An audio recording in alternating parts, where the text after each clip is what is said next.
Hello, my name is Sophia and welcome to my channel. Today I wanted to talk about all the books that I read in March. Just before we get into it, if you see me looking over here, it's because I have my notes here on my computer, so I just want to make sure I'm giving you guys all the information. And also, I hope it isn't too backlit, but it's a gloomy, rainy day, as you can probably see. So it's kind of the perfect day to just sit and talk about books, but somehow it is still really bright. So I hope that the lighting's okay, but I really like the outside view when I do these videos. Just adds a little bit of something. Okay, actually scratch that. I decided to move because the lighting was just too bad. I don't know why it's so bright and rainy at the same time. Anyways, I'm sitting just across from where I was. For the month of March, I ended up reading 8 books total. 3 of them were audio, 3 of them were ebook, and then there was 2 physical as well. Jumping straight into it with the first book, this one I ended up finishing really close to the beginning of the month. So I kind of forgot about it, but then when I was writing all my notes, I was like, wow, now I remember.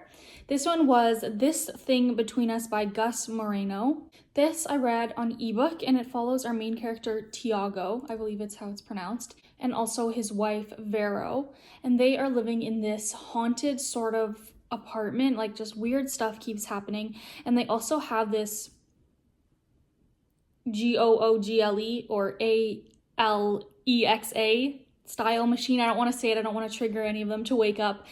But they have one of those sort of like home help machines, but theirs is called Itza, I-T-Z-A, Itza, maybe Itza, not sure. Vera, I think it's Vera, I said Vero, but it's Vera ends up dying. She dies in this freak accident that just leaves Tiago shocked because how could she like die just like that? She's like 20 something and in good health. This happens like in the first few pages of the book. I believe the book opens up with him attending her funeral. So this is known, like this is not something shocking. He is obviously riddled. I think you might be able to hear the rain. It's so nice. He's riddled with guilt at the passing of his wife, and he doesn't really have many friends or connections. It's based in Chicago, by the way, the first part. He doesn't have many friends or, he doesn't have a big community there other than Vera. She was the one who had all of the friends and the relationships, and then he kind of just tagged along in those. But now those are gone. He decides that he can't live there anymore because it's just too painful. So he decides to move from Chicago to a secluded cabin in Colorado. But unfortunately, the troubles still follow him. This is considered a horror novel. It obviously deals with themes of grief, as well as loneliness and this oppressive force of technology that we all have in our daily lives now.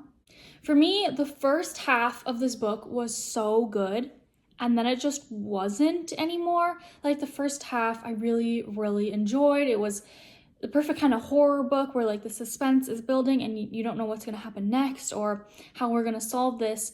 But then in the second half, it was like so otherworldly in the stuff that was happening. It was like so, it was like, it's a little bit of like magic stuff, specifically from like Mexican folklore and stuff like that. But it just became too much in his head and removed from the physical world, if that makes sense. I was just very confused on the ending with this one. I personally think that it could have been done a lot better, but also I'm not an author, so.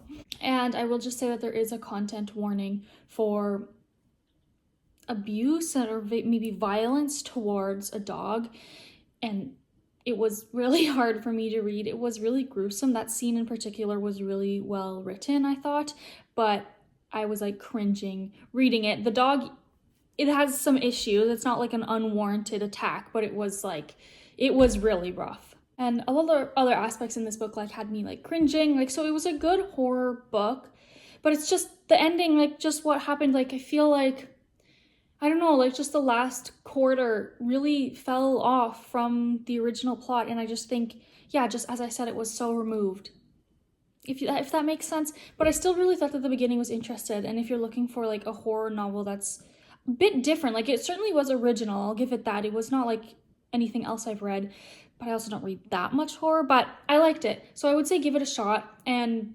maybe DNF it halfway through if you're feeling the same way that I was, because let me just tell you, the ending doesn't really bring it back up. So for this one, I did end up giving 4 stars just because of the originality of it, but I had to take off a star because that ending was not was not it for me. Next, we have Dengue Boy by Michael Nieva. Sorry if I'm pronouncing that wrong, and it's translated by Rahul Berry because it is translated from Spanish. This was another ebook, and this is set in the far future in the year like 2197, I believe. And climate change has changed the world into this hot, oppressive, disgusting wasteland, and the disparity or like separation between the poor and the extremely wealthy has increased. So we're seeing a lot of extreme poverty, but also extreme wealth for a certain few.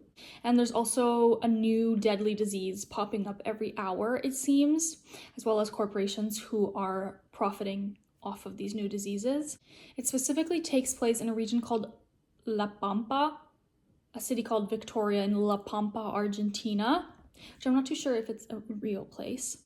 Our main character was the dengue child, who remains unnamed through the whole book, just referred to as dengue boy at the beginning, and then it switches to dengue girl in the first about third. It's a mutant mix of child and mosquito. There's also a plot of telepathic rocks that have been unearthed by the global warming. They were in Antarctica ice caps, like under there, but then now that those have all melted, they're like coming out. This was weird. This was a weird book. I don't really have any other way to say that. This, to me, it felt like it was 4 different books jammed into one. There were so many different ideas and plot lines happening that I was like, whoa. Like in the span of 30 pages, it would feel like I was reading a completely different book. And I'm like, what happened? And you almost forget the original plot which you were reading because it just changes so much. It felt like the author was connecting these plot lines because they had to for it to be this singular novel, but not because the plot lines actually should have been connected, if that makes sense. There's also this weird plotline of this video game called Christians versus Indians, which kids play on this like VR headset that's supposed to take place like back in the 1800s, but it's like incredibly realistic that these kids are playing and they're like killing like Indians. I don't really, again, it was just weird. I don't know why that was there. I don't know what else to say. I can't really describe it other than saying that it was weird. It made me feel gross, but just because it did. Were the obvious messages of the climate change and the huge differences between the rich and the poor, and how the rich will like do anything to become more rich, even if that means, you know, diseases that are killing off millions of people. So there were those messages in there, but other than that, I was like what is this? It kind of just happened. And there's also another plot line of like terraforming other planets. It was like, as I'm saying, it was like so many different ideas. And another thing, there were these animals called the sheepies, sheeples or something, that were just bred to be basically like, sorry for my language or whatever, but fleshlights, like living fleshlights. That like is just weird. Like, why was this happening? Like, seriously, I don't understand. There was like so much happening. I would have liked to read a novel about dengue boy or dengue girl, dengue child, attempting to overcome being this mutant mix, sort of Kafka-esque, like metamorphosis. Like, how do you live in a world where you are, as you know, the only person who looks and who is genetically like you? You know, themes of bullying and oppression and stuff like that because you are the only one. I thought that could be really good. I would have liked to read a book about this future dystopian world where people are going on these cruises and they're like making the cruise really cold, so it's like an Arctic cruise, but in reality the climate change is just rampant, and you know, the rich are controlling these diseases and, you know, not making vaccines, and then poor people are dying. I would have liked to read that book separately. I would have liked to read another book about children playing this game, Christians versus Indians, and just being so involved in their VR headset that they're disconnected from the world. You know, a book about the themes of technology and stuff like that. Again, I would have liked to read a book about climate change where the telepathic stones were coming out and how that could change the world because of climate change, and maybe there is some god in these stones, or maybe there's some alien force communicating in these stones. So, and I could go on and on. There were so many. I would read a book about the sheepies and how people are so obsessed with like sex and stuff like that, that they will bioengineer a species that is just for their own pleasure to the detriment of any other species. Do you know what I'm saying? Like, I just listed off 4 books that I would have liked to read, and I felt like the author had really good ideas, as I said, but why was it all the same book? And sorry if I'm going a little bit crazy, because I just felt like this could have been so good, and it was just weird. Maybe that's what he was going for. And again, I'm just a reader. I'm not an author. So take everything with, a grain of salt, what I'm saying. This is just kind of how it felt to me. So I ended up giving that one 3 stars just because of the ideas were good and it wasn't bad enough for me to put it down. I wouldn't reread it 100%. And I think that the author is a great author and there were lots of ideas there, as I kept saying, but it did not have to be the same book. Next, we had Coming Home by Brittany Griner and written with Michelle Buford. This was an audiobook. Brittany Griner is a 9-time women's basketball champion and 2-time Olympic gold medalist, and this book covers her 2022 detainment in Russia after she was found going through the border with a little bit of marijuana on her. She was detained for a total of 10 months in Russian prison before she was brought back to the United States. This was a really good book. As I say, I don't like to comment on people's autobiographies or biographies because who am I to say, right? Like, that was their life. I thought the audiobook was good. I don't think that it was read by the author, but it felt like her voice, if that made sense. I also haven't heard her speak herself. Maybe it actually was her. Anyways, don't quote me on this, but the reading of the audiobook was really good. It talked about all elements of her life, like the love that she has for her wife of 6 years and all the choices she made that led through her life, which could have led to this moment, although it wasn't her fault at all, but just how her life story, basically. One critique that I do have is that it felt a little bit long and repetitive, but again, she was detained in a jail for 10 months, so a lot would be repetitive in that type of life. So yeah, 4 stars for that one.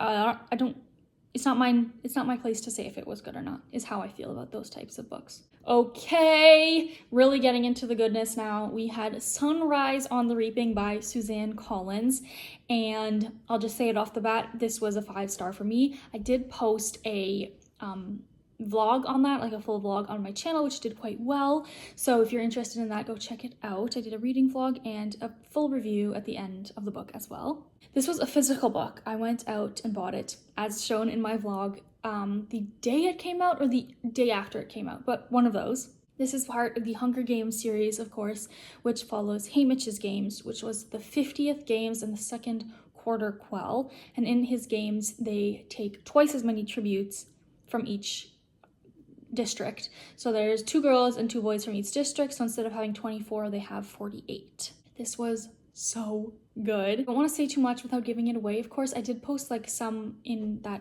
video that was not so spoiler free, but this one, the epilogue, it made me tear up, just like with the callbacks to the original Hunger Games and like Katniss and Peeta, and that's hard for a book to make me do that. I didn't like Ballad of Songbirds and Snakes. That just didn't hit the spot for me. I didn't care about President Snow. Like, why do I care? Like, I understand why people would care, but for me, I'm not interested in reading from the villain's point of view pretty much ever. So that one just didn't hit the mark for me. I was really, really happy that I actually really enjoyed this one because I was afraid that it would be similar to Ballad of Songbirds and Snakes where I wouldn't end up liking it. This one's definitely more in line with the original Hunger Games because Ballad of Songbirds and Snakes was like the 2nd or the 10th Hunger Games or something, it was very, very different, obviously because it happened 75 years before, but it was too different for me. Again, guys, I'm a reader, I'm not a writer, but for me it was too different that I didn't like it. But this one was the 50th Hunger Games, so it was only 25 years before Katniss's games, and I really, really liked it. There were lots of callbacks to characters and events that happened in the original Hunger Games books. I do say that you would have to read the Hunger Games. Maybe you would still have to read Ballad of Songbirds and Snakes, but you definitely have to read the original 3 Hunger Games in order for this to make any sense, just like with the amount of characters that they bring from the original books. This also felt way more violent to me than the original Hunger Games did. There were some times that I was like cringing and like, ow, like, you know, stuff like that, like just super, it was super violent. I thought it was really thought out and interesting. This was one of my most anticipated books for the year that I posted back in January. And I said that I was worried that it would be like a cash grab just because she's trying to profit off of the Hunger Games books, but this was not by any stretch of the imagination. This was so well thought out and new and interesting. So different elements going on. So it was not a cash grab by any stretch of the imagination. I do think that she wrote it because she had something to say and really wanted to write this story. I really, really enjoyed this. Is the last thing I'll say. I read it in just a few days, which again is kind of rare for me. Usually it takes me a while to get through a book, but just love this. So of course, 5 stars for that one. Next, we had another physical book, which was Do Androids Dream of Electric Sheep by Philip K. Dick. Another physical, as I said. This was highly anticipated for me. It's just something that's been in the back of my mind for a while that I feel like I should read as a fan of the Blade Runner 2049 movie. Of course, inspiration for the Blade Runner films, the original one from the 80s as well as Blade Runner 2049. And I believe there is a new series coming out on HBO maybe that's called Blade Runner 2099, which stars Hunter Schafer as the main character, a girl main character. So I really hope that show's good, and we'll see. This is set in 2021 and follows Rick Deckard, who is a bounty hunter for androids. His job is to track down and retire these androids. I read this because I wanted to make another video. I made a video comparing book and movie adaptation to Mickey 7, Mickey 17, that's on my channel if you're interested, but I kind of want to make that like a little bit of a running series that I make on my channel, so I really wanted to do that for Blade Runner, and specifically since I hadn't read the book yet. So that's going to be coming soon. I still have to rewatch 2049, but coming soon to my channel if you're interested in that analysis and comparison. This is a really enjoyable book. There are a lot of different elements, but unlike Denge Boy, this one, they all mattered, if I can say that.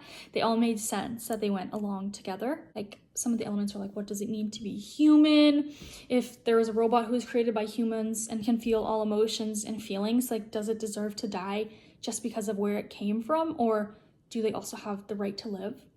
Also this religion plotline called Mercerism that I was really surprised to see because I hadn't heard that talk about, and it wasn't in either of the Blade Runner films. Also, people being targeted because they are less smart than others, and how those people tend to be used by others in society just because maybe they aren't able to see that they're being used, if that makes sense. The atmosphere and world building is just great in this one. This is one of the original cyberpunk novels. So there's flying cars, like oppressive smoggy cities, but also a lot of expression in different ways, like self-expression. And there's also a big difference between like these derelict, falling apart buildings. Is derelict? Decrepit. I don't know what derelict means. Derelict means in a very poor condition as a result of disuse and neglect. So it is a derelict and decrepit at the same time. I was right to use that word. So yeah, there's those falling apart buildings and that are like abandoned, but then there's also this really high-tech inner city with like these big buildings, if that makes sense. It was written in 1968. There's also this plot about desire for living things, like specifically animals. A lot of people the world has made a lot of things extinct with the way humans treat the world. So there's a lot of animals that either are very rare or no longer exist. So a lot of people in this world buy android animals, if that makes sense. Like you'll have like an android bird or an android squirrel or even like sheep and stuff like that.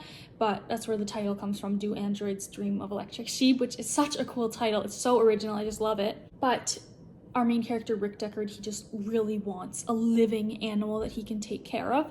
So he does end up getting one. So yeah, I'll go more in depth on the similarities and differences of the novel compared to the book in that video that I was talking about. But spoiler, I watched the original Blade Runner with Harrison Ford from the 80s, and I did not like it at all. Sorry to the film bros who bow down to that movie. That was a bad movie. Like, let's say what it was. That was a bad movie. And if I hadn't read the book that it was based on beforehand, I would have liked it even less. That was such an unsettling movie. I didn't like it at all. But I do really like 2049. That one's more up my alley. Anyways, more on that in the video that will be coming soon.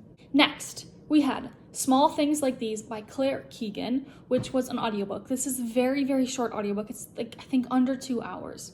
This is set in 1985 in Ireland in a very small town. To me, kind of felt like it was it kind of felt like it was earlier than 1985. It's set in the weeks and days leading up to Christmas and follows our main character, Bill Furlong, just going about in his daily life. But Bill makes a discovery relating to the church and has to decide if he should do something about it and risk being alienated by his community and by the church, or if he should stay silent and have that like tear at his emotions. It was a really good slice of life audiobook, and I do recommend the audiobook, but I'm sure that the physical would be a great reading experience as well. It's not slice of life in a happy way. It's very realistic, I would say, and a little bit of like depressing maybe, but in a realistic way again. And I don't know, again, I always say I don't know if this is making sense, but I don't know if it is.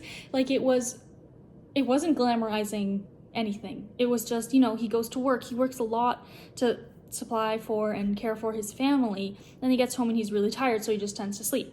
And he's not very happy with that because, that's his life. It's just working and then sleeping, and he doesn't get to spend so much time with his family, and he's always tired.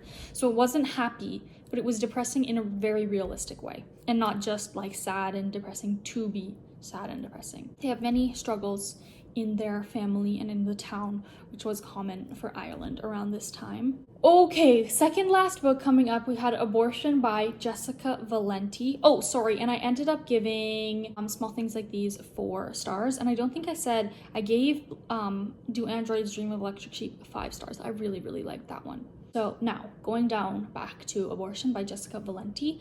This was another audiobook. Again, I don't like to say much about nonfiction books because I didn't do all the research, and I feel like me trying to give a proper review is just taking away from all the hours and days and maybe even years that the author spent researching for the book, so I just won't even try.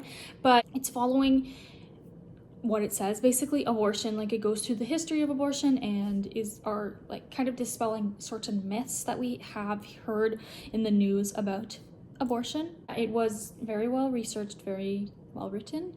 I really do like Jessica Valenti. I read Sex Object as well by her. A nonfiction book has to be insanely good for me to give it a 5 stars. So I ended up giving this one a 4 stars because I don't know. It's very fact and statistic heavy, so be warned for that. And a lot of numbers are being thrown around, but it was good. Just quick review for that one. My last book of the month was unfortunately a little bit of a disappointment. This was Beta Vulgaris by Margie Sarsfield. This was an ebook. This came out in February, so it only has about like 500 ratings or reviews on Goodreads. It follows a girl who is doing a seasonal job at a sugar beet farm to make a little bit of extra money because she's very hard on cash and money right now. She originally goes with her boyfriend, and they meet a bunch of interesting and quirky people who are also working at the farm. Then everything goes wrong, basically. This had the potential to be so good, and it just wasn't. It had a lot of unanswered questions and plot lines, and then the book just ended with no resolution to them whatsoever. There was a lot of talk. Like, the book was about restrictive eating and counting calories, as our main character heavily struggles with body image and having an eating disorder. That was really hard for me to read, and I do have quite a good relationship with food, although I do struggle here and there like any human being would, with this societal pressure that we have to always want to be perfect. But I really would not recommend this book at all if you struggle with a history of disordered eating or have a less good relationship with food, which is fine. That happens to all of us at some points, but I wouldn't read this because I feel like this could very easily send someone into a spiral and pick up some more bad habits. This could be a really good like descent into madness style book, and it had the beginning aspects to do so, but then in that second half it just fell off, and I felt like it was dragging on past that first half where there were so many unanswered questions and there was just no answers in sight, and then the book ended. Like, it was yeah, I don't want to say any spoilers because if you want to read it, but I just can't recommend this one in good faith because of those aspects, if that makes sense. Maybe that was the point, but I don't like it because it just made me feel like I was crazy a little bit. Again, maybe that was the point. As I always say, I'm just a reader.